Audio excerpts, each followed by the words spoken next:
The Gentleman. My name is Adrian Breyer, and I have been dead since the winter of 1877. It was a noble end, or so the papers reported. The storm was fierce and the bridge snapped under the strain of the wild floodwaters. A widow left stranded in her carriage after her horses and help fled in a panic. It was all very dramatic.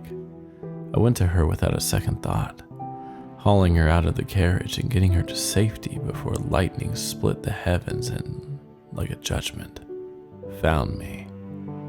They say I died with a gallant smile, saving her life.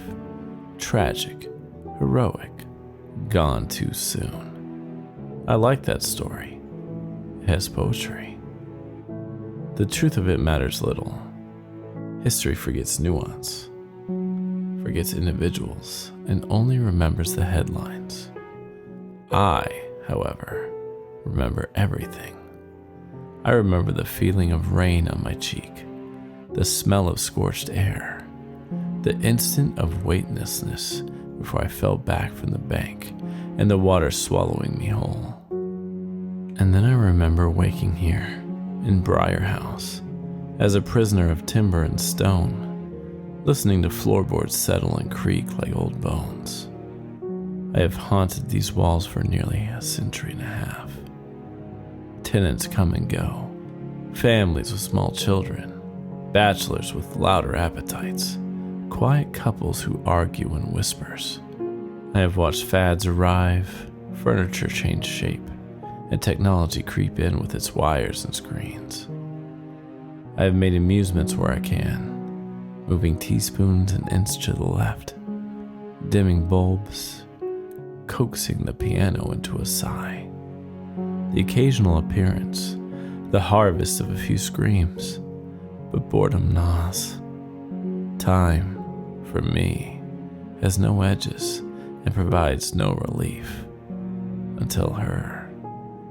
She arrived on a crisp morning in early October, driving a red, battered truck with boxes stacked to its roof.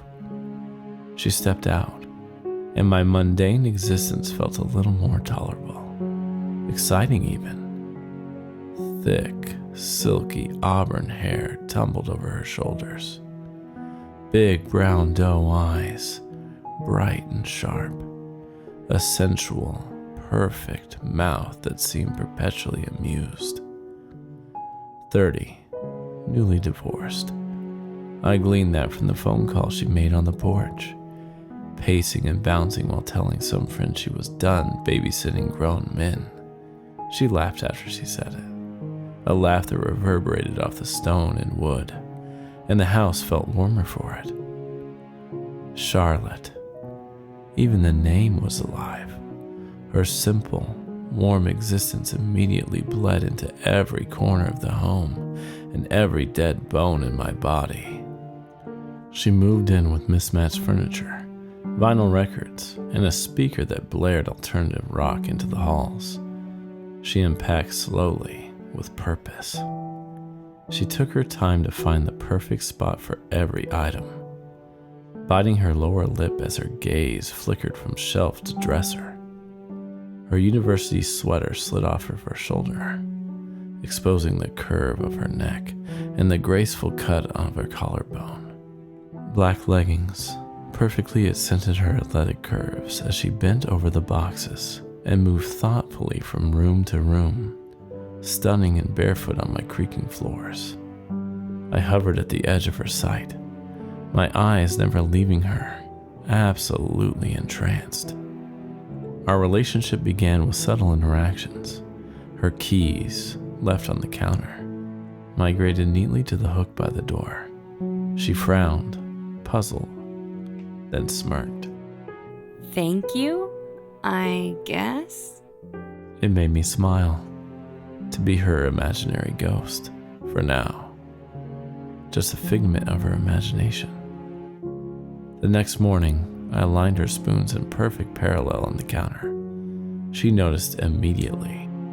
Okay, Casper, she said aloud, hands on hips. Are you tidy or just passive-aggressive? Tap once for tidy. I tapped the pipes once. Her grin was devastating. Okay, good. Carry on, she said. From that moment on, I was her roommate. She scolded me for giraffes, thanked me when the mirror unfogged after her shower, laughed when the tomato rolled across the cutting board without her touch. You are a menace, She told the ceiling. but at least you're helpful. I had not been called helpful in a very long time. It was perhaps a week before she saw me. She was reading in bed, lamplight soft against her cheek. I lingered in the doorway, a darker stripe of shadow. She lifted her eyes from the page, paused, and looked directly where I stood. She startled and let out a small whimper, but quickly steeled herself. What a brave, perfect girl. Do you want the lamp on? Her voice breaking slightly as she fought to keep it level. It flatters you, I replied. The book slid into her lap, but for her erratic heartbeat, silence filled the space between us. If I come closer, will you leave? No, I said. Her lips curved into a smile a man would happily sit and wait centuries for.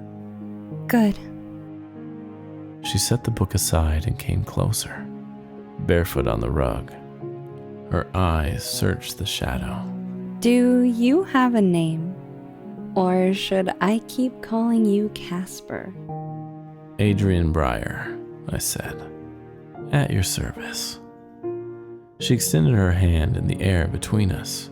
Charlotte Reese. Nice to meet you, Adrian. For a heartbeat, longer than any heartbeat I'd felt in a century. I let the lamplight catch me. She saw the shape of me. Tall, lean, broad shoulders, with black hair swept back in the style of my age, and a chiseled face, etched by time but not defeated by it. She liked what she saw, and her pulse quickened, shifting from fear into something just as primal. The room became something different. The air, once cool and empty, grew heavy and warm. My hand hovered above hers, almost tangible. She didn't pull away. Hesitant eyes locked on the movement of my hand. She smiled. You're pretty handsome for a dead guy, she murmured, eyes finally lifting to mine, her smirk playing across her face. You are radiant for an intruder, I replied. And just like that, we were companions. Our conversations grew long. At night, when the world outside was quiet, she would sit in the parlor with a glass of wine, and I would settle across from her, visible enough to blur the air. She asked about my time, and I spoke of ballrooms and carriages, letters sealed with wax, the taste of brandy in a crystal glass.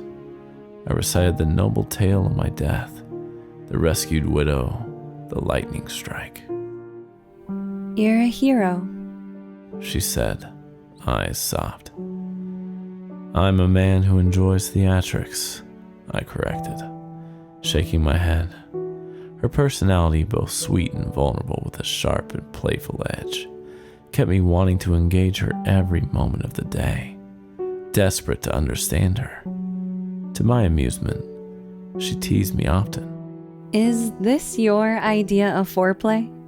Rearranging cutlery? Foreplay is an art, Charlotte, I told her. One must build anticipation. A deep blush in her cheeks as she diverted her eyes, the only reassurance I needed that she felt as intensely as I did. Sometimes when she drifted to sleep, I touched the air above her cheek, close enough for her to stir as though brushed by a dream. The house grew warmer when she laughed, colder when she cried. I adjusted to her rhythm, her moods, her existence now what tethered me to time and space.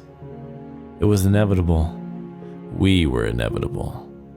One evening, she had been restless, pacing the kitchen in her robe and sipping wine. I leaned in the doorway, half-formed, and she finally faced me squarely. Do you ever miss it? Living, touch, taste?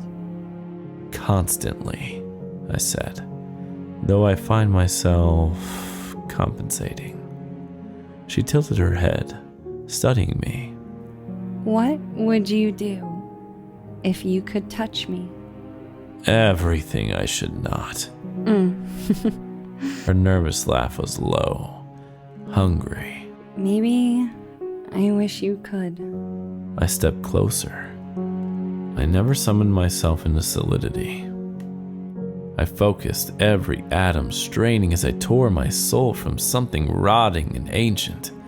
My hand hovered, then brushed her wrist. Skin against something not quite skin. She inhaled sharply. Cold. She whispered, the quick rise and fall of chest pulling my attention to her body as it leaned into me, begging to be touched. Forgive me? Her eyes met mine, and for a moment, we were neither living nor dead, but suspended in something in between. Please, don't apologize. That night, I remained in her bed until dawn. Even in her dreams, she seemed to laugh at the world, to command it, willing myself into solid form over and over again, to only brush against her cheek. There could only be peace in Charlotte's world. I couldn't stay a Figment. It would be impossible to stay like this, to hold this one soul beyond the erosion of time, to be tethered together. I knew then I would do anything for her, become anything for her. Love, pressed as a sharp blade into my ribs, forced me to take my first real gasp of breath in over a century. Morning came golden and new. She woke to the smell of coffee, pancakes and fresh cut flowers adorning every counter. She found me in the kitchen, seated at the table like a man returned from the grave. For the first time, I appeared wholly real, hair dark and combed, jaw clean, suit pressed as though I'd stepped from 1877 into her morning. When she stopped in front of me, she pressed her palms against my chest and gazed up at me, complete awe in her eyes as her lips parted, tilting her head. Adrian, you're solid. For you, I said simply. Her hands trembled as she sat. I poured coffee into porcelain cups. We carried them out to the porch where sunlight pooled across the railing. She looked impossibly alive, hair tangled from sleep, eyes bright with something I love. I grabbed her chair and tugged it next to mine, pulling her jaw into mine as we kissed. Her lips were warm, mine cool, but together we were perfect. I could save her, be the gallant man I had always been, and preserve this moment, our love, across time, forever. I trailed my lips towards the side of her face, inhaling her as I pulled her into my lap to straddle me. With no hesitation, she settled on top of me, flushed and eager, my hand clasped around her delicate neck. I pulled her back slightly to gaze in her eyes only a moment, admiring how happiness and lust had transformed her into something even more beautiful. I cannot let you leave, I whispered, my breath hot against the shell of her ear as I pulled her body even tighter to mine. I can save you from every pain and heartbreak that lies beyond these walls. You're mine, Charlotte. To keep, to hold. I have to do this. Her breath hitched. Concern etched into her brow as she drew them together, puzzled. Her fingers clawed weakly at my sleeve. Realization dawned in her gaze, wide and horrified. I squeezed harder. I focused on nothing but the feeling of her pulse beneath my fingers. Stop. Please. She choked. Her body grew heavy, her heartbeat slowing. She stared at me, betrayal carved across her face. She stilled. I kissed her temple as the light faded from her eyes. Yes. I stroked her hair gently, lovingly. It's the only way. The papers had called me noble, a hero struck down in the prime of his life. How right they were. If only my wives had understood. I had always loved too fiercely, held too tightly. In life, I'd kept 3 such lovers. They never left me, not truly, nor would Charlotte. I stared at her body, proud of my conviction, my ability to do what she needed to keep her right where she belonged. Adrian? Her voice faltered as she stood up from the floor. I feel strange. Shh, I murmured. It will pass. Her slender fingers grazed her neck, eyes out of focus and wild. Her features moved from confused to horror as I watched the memory play behind her eyes. I smiled.